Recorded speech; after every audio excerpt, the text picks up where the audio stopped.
나는 50대 중반의 평범한 한국인 아줌마다. 사람들은 나를 그냥 조용하고 참는 성격이라고 말한다. 어릴 때부터 그렇게 배워왔다. 가족을 위해 참고, 웃고, 마음속 눈물은 혼자 닦는 것이 여자의 미덕이라고.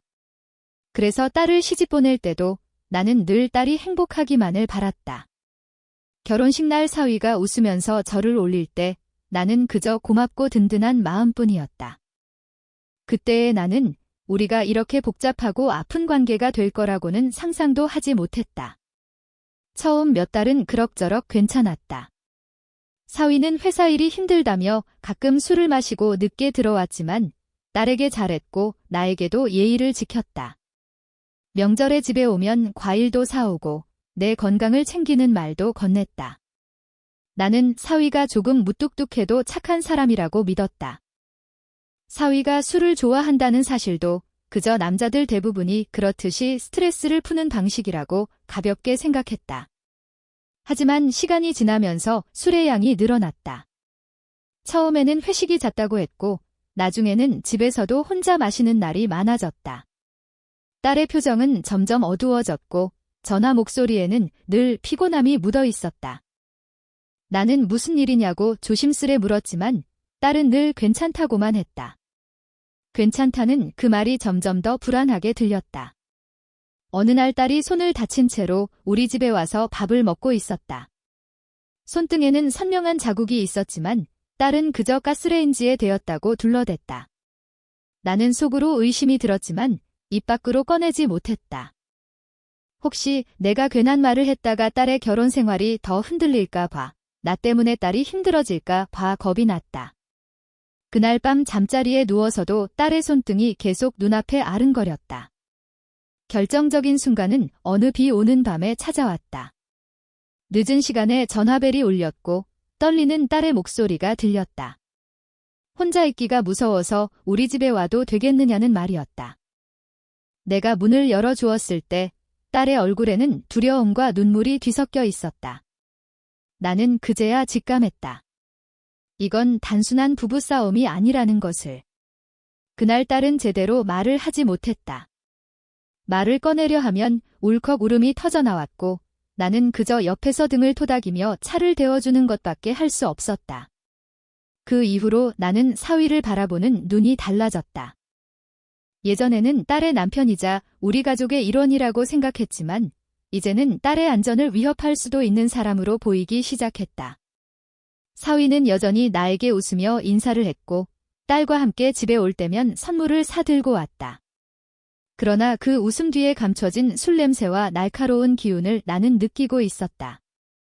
점점 더 자주 딸은 우리 집에 와서 밤을 보내곤 했다. 이유를 물어도 늘 회사 일이 힘들다거나 몸이 안 좋다는 말만 했다. 그런데 어느 날 딸이 나에게 조심스럽게 입을 열었다. 집에서 사위가 술을 마시면 소리를 지르고 물건을 세게 내려놓으며 화를 낸다는 이야기였다. 아직까지는 딸에게 큰 상처를 입힌 적은 없지만 손목을 거칠게 잡는다거나 벽을 주먹으로 치면서 분노를 쏟는다는 말에 내 속이 서서히 얼어붙기 시작했다. 나는 마음속에서 묵직한 분노와 죄책감을 동시에 느꼈다. 딸을 그 사람에게 보낸 것이 나였고 결혼 전 사위의 모습을 제대로 보지 못한 것도 나였다. 딸이 힘들어질 거라는 작은 예감이 스쳤을 때 더 강하게 말리지 못한 것 또한 나였다. 하지만 그때는 딸이 좋아하는 사람이라며 행복해하는 얼굴만 보였기에 나도 함께 믿으려고 했다. 그 믿음이 지금 딸의 고통으로 돌아온 듯해 가슴이 쿡쿡 아려왔다. 시간이 흐를수록 상황은 더 나빠졌다. 사위는 회사에서 문제가 생겼는지 집에 오는 시간이 더 늦어졌고 술에 취해 비틀거리는 날이 많아졌다. 딸은 그의 기분을 살피느라 늘 긴장한 표정이었다고 했다. 밥상에 반찬이 마음에 들지 않는다고 짜증을 내고 집안일이 마음에 안 든다고 투덜거리는 일이 잦아졌다. 그러다 점점 그 불만의 방향이 딸에게서 나에게로 옮겨가기 시작했다. 딸이 우리 집에 자주 온다는 걸 알게 된 사위는 그것조차 불만스러워했다. 딸에게 나에게 너무 기대지 말라고 했다며 장모가 집안일에 간섭한다고 말했다는 소문 아닌 소문이 귀에 들어왔다. 나는 그 말을 들었을 때 억울함보다도 불길한 예감이 먼저 들었다. 언젠가 그 불만이 직접적인 분노로 변해 나를 향할 것 같은 느낌. 그 예감은 생각보다 빨리 현실이 되었다. 어느 주말, 딸은 사위와 함께 우리 집에 들르기로 했었다. 나는 평소처럼 국을 끓이고 반찬을 준비하며 그들을 기다렸다. 그러나 약속된 시간보다 훨씬 늦게 초인종이 울렸고 문을 열자마자 나는 진한 술 냄새를 맡을 수 있었다. 사위의 눈빛은 이미 흐릿했고 걸음은 휘청거렸다. 딸의 얼굴은 잔뜩 긴장되어 있었다. 나는 아무 말 없이 둘을 안으로 들였다. 가족끼리 얼굴 붉히고 싶지 않았기 때문이다. 그날만큼은 조용히 지나가기를 속으로 빌었다. 하지만 식탁에 둘러앉자마자 사위의 입에서는 불만이 흘러나오기 시작했다. 그는 회사 이야기, 세상 탓을 늘어놓다가 어느 순간 화살을 나에게 돌렸다. 내가 딸에게 너무 의존하게 만들었다는 말, 내가 딸에게 결혼 생활을 힘들게 한다는 말을 했다고 딸에게 따져 물었다는 이야기를 흘렸다. 나는 그 순간 딸이 무슨 오해를 받을까 봐 아무 말도 할 수 없었다. 물론 나는 그가 하는 말이 사실이 아니라는 걸 알았지만 취한 사람과 논쟁하는 것이 얼마나 위험한지 알고 있었다. 싸움을 피하고 싶었고 무엇보다 딸을 더 힘들게 만들고 싶지 않았다. 그래서 그저 미소를 지으며 대충 넘기려 했다. 그게 오히려 그를 더 자극한 것 같았다. 사위의 목소리는 점점 거칠어졌고 그의 눈빛에는 묘한 적개심이 떠올랐다. 내 말투가 마음에 들지 않는다느니, 내가 자기에게 존중을 보이지 않는다느니 하는 말이 이어졌다. 딸은 옆에서 그의 팔을 붙잡으며 분위기를 달래려 했지만 그는 손을 거칠게 뿌리쳤다. 그 순간 나는 떠는 손으로 물잔을 잡으며 겨우 숨을 골랐다. 마음속에서는 오래 참아온 두려움이 천천히 얼굴을 들고 있었다.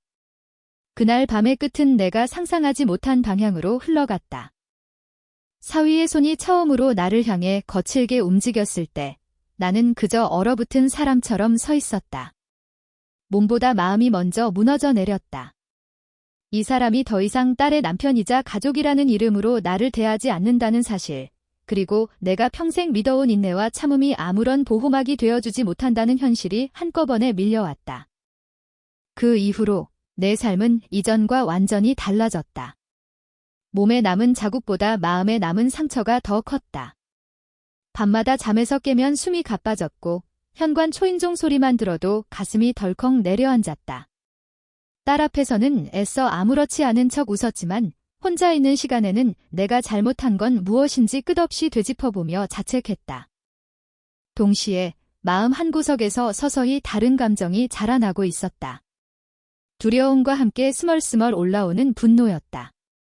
나는 더 이상 이 상황을 그냥 견디기만 할 수 없다는 것을 느끼기 시작했다. 딸을 지키기 위해서라도, 나 자신을 지키기 위해서라도 무언가를 바꿔야 한다는 생각이 들었다. 그러나 그 결심을 행동으로 옮기기까지는 아직 많은 용기가 필요했다. 나는 여전히 떨리는 마음으로 하루하루를 버티고 있었고 사위의 기분 하나에 우리의 일상이 흔들리는 현실 속에서 다음에 닥쳐올 폭풍을 직감적으로 느끼고 있었다. 그리고 마침내 그 폭풍이 완전히 우리 집 문을 두드리는 날이 다가오고 있었다. 그날 밤을 지나고 나서 나는 더 이상 예전처럼 머뭇거릴 수 없다는 걸 분명히 느꼈다. 마음 한구석에서 무겁게 자리 잡고 있던 두려움은 여전히 남아 있었지만 그보다 더 크게 올라오는 건 딸을 지켜야 한다는 생각이었다. 이제는 참는 것이 해결이 아니라는 걸 너무 뼈저리게 깨달은 밤이었다. 아침 햇빛이 창밖으로 스며들 때 나는 딸의 손을 조심스럽게 잡았다. 말은 하지 않아도 눈빛만으로 충분히 알 수 있었다. 딸 역시 이 상황을 끝내야 한다는 걸 느끼고 있었다. 우리 둘 사이에 조용한 결심이 오갔고 그 결심은 오래된 두려움을 조금씩 밀어내기 시작했다. 그날 우리는 복지관을 다시 찾기로 했다.